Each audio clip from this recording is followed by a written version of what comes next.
嗨，各位好，欢迎收看《桃花眼记》，还是我那个辞职回乡养老师创业的中年大叔。近期我在回京述职，这期节目也算是对去年的一个总结吧。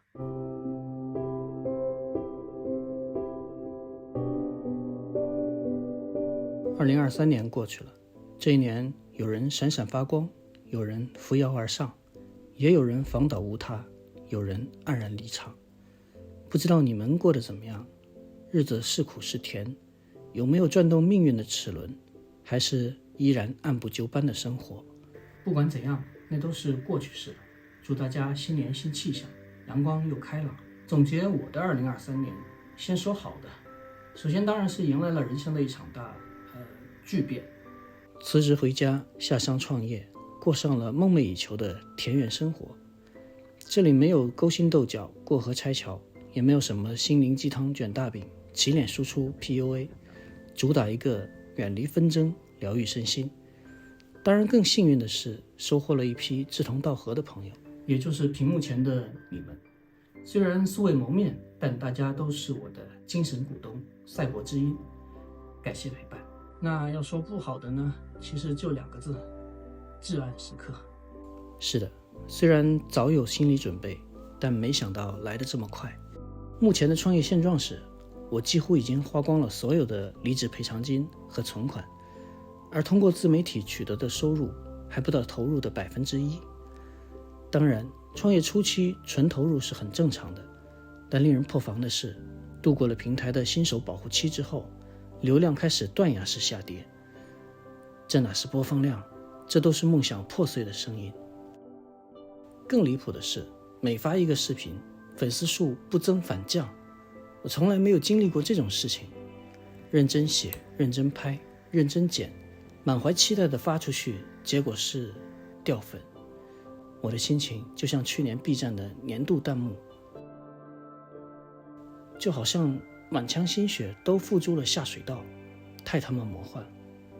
这完全打破了原本的创业逻辑，让我陷入深深的迷茫。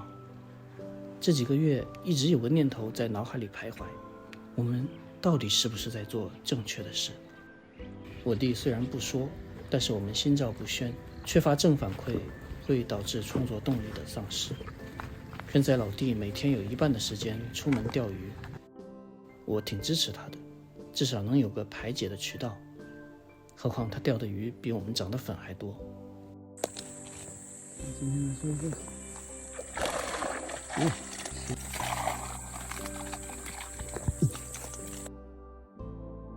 很多粉丝朋友看到这种状况，都提出过不错的建议。其实我自己也会经常性的复盘，包括我也咨询过一个几百万粉丝的朋友，他给出的答案是这样的。我知道是流量不是酒量，他分析问题更宏观。谢谢，有被安慰到。但是我清楚，归根到底还是内容的问题。虽然也有和我一样遭遇流量困境的小伙伴，但同样也有一夜起飞的同行。说白了，还是内容不够吸引人。我们的内容太普通了，可惜这个问题暂时是无解的。我们本身就是普通人，既不善言辞，又缺乏颜值，才艺不多，臭毛病不少，提供不了什么情绪价值给大家。我们所在的环境很普通，没有秀丽风景，没有名山大川，和全国大部分的农村毫无二致。我们做的事情也很普通，种菜养殖，打理小院，没有什么门槛，又没有团队。策划拍摄和剪辑出这样普通的内容，已经是我们拼尽全力的结果。并且当所有的重担都压在你身上时，已经很难沉下心去思考，去提升。上一次创业也面临过这样的问题，当时是通过招人解决的。是的，这很有效，立竿见影。但先不说18线小县城里很难找到合适的人才，关键我们现在还面临着另一大困难，资金问题。本身装修就已经大幅超预算，而计划中的投资没有到位，导致资金捉襟见肘。别说招人了，我们的消费早就从某东某宝降级为拼叨叨，每笔钱都花得心惊肉跳，很多设想中的建设和改造也不得不搁置下来。这又导致了没好内容可拍，事情走向了恶性循环。如果现在放弃会怎么样？那么故事就是一个怀揣着田园梦的傻逼，逃离都市，远离妻子，回乡创业，在农村租下一名低保户荒弃8年的房子，砸下10几万进行改造，在沉浸式体验了半年的田园生活后，终因 NBCS 而宣告失败，给你们拔草了。不过大家放心，放弃并不会成为一个选项，因为背后还有很多力量支撑着我们，包括我们的家人，在座的各位粉丝，以及很多同学朋友。感谢你们无偿提供的厨房电器、园艺土、有机肥，也感谢你们直播时的打赏和一些项目兼职的机会，真的很感谢。虽然目前能力有限，但希望在不远的将来能够伺机报答各位。挣钱的路是越走越窄了，但在乡村真的得到了很多治愈，干净的空气，自由的风，盎然的绿意，勃勃的生机。表弟的奶奶来看过我们几次，老人家说，只要你们2兄弟在这里同心协力，和和气气，通过在农村的锻炼，能有个健康的身体，那就是最大的财富。赚不赚钱什么的都不重要，我觉得很对。当然可以不赚钱，但至少要把亏掉的钱想办法挣回来吧，毕竟养家糊口的压力是切实存在的。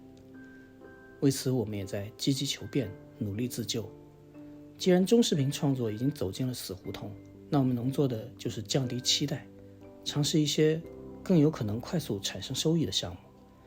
大家看到最近我们也尝试过给胡叔的山茶油带货，不巧的是刚卖出几单，茶园所有的山茶油就被别的客户全包了。虽说杯水车薪，也很感谢下单的粉丝们。未来我们可能会尝试发掘更多的本地优质农产品，希望大家不嫌弃。另外近期我弟搞来了几个短视频账号，准备尝试短视频带货，我们也可能把更多的精力投入到直播。人不可能在一棵树上吊死，总得多找几根树试试吧。大家放心，这个账号的内容我会尽量坚持做下去，为了提升内容质量，可能牺牲掉更新的频率。我已经做好了最坏的打算，再不见起色，大不了卖掉设备回血。实在不行，现在银行不都上赶着借钱给你吗？之前都归类为骚扰电话，现在也能了解详情了。我不想给别人添麻烦，大家都挺不容易的，反正最穷无非讨口，不死总能出头。在这里我也想请大家善待每一位用爱发电的 UP 主，他们真的很不容易。即使你可能做不了什么，一个免费的点赞和关注就是最大的帮助了。最近唯一的好消息可能是我的失业救济金终于申请成功了，这并不是什么光彩的事，但是我觉得既然选择了这条路，就应该把它的苦与甜毫无保留地分享给大家。千百年来，多少人被采菊东篱下，悠然见南山的恬淡生活所种草，那你们也应该知道，开创了田园诗派的那个男人也写下过鸡来驱我去，不知竟何之，行行至斯理，叩门着言辞，不为五斗米折腰，最终也会向现实低头。可能有人会觉得，既然是这个熊样，为什么不找个班上？我只能说，现在的职场对中年人并不友好。如果你是 HR， 机会一定留给更具性价比、更好 PUA 的年轻人，毕竟没有谁的工作是不可取代的。我们看到了一个董宇辉，而没看到各行各业里每天都上演着鸟进弓藏、兔死狗烹的故事。其实近段时间也收到过工作邀请，但我现在可能有点 PTSD 了。至少我现在做的是自己喜欢的事，过的是向往中的生活，再苦再累都是自己的选择。或许屏幕前也有和我一样正在经历着困境的小伙伴，我想说，人生路远，谁也不会永远顺风局。有过春风得意马蹄疾，一日看尽长安花，也会有停杯投箸不能食，拔剑四顾心茫然。谁没有失败过、迷茫过？每个人都会经历自己的至暗时刻。生命的轨迹本就有高潮也有低谷，如果是一条直线，毫无波澜，那一定也非常无聊吧。没有一个冬天不会过去，也没有一个春天不会到来。好的，感谢大家看到这里，再次祝你新的一年有全新的开始，下期见。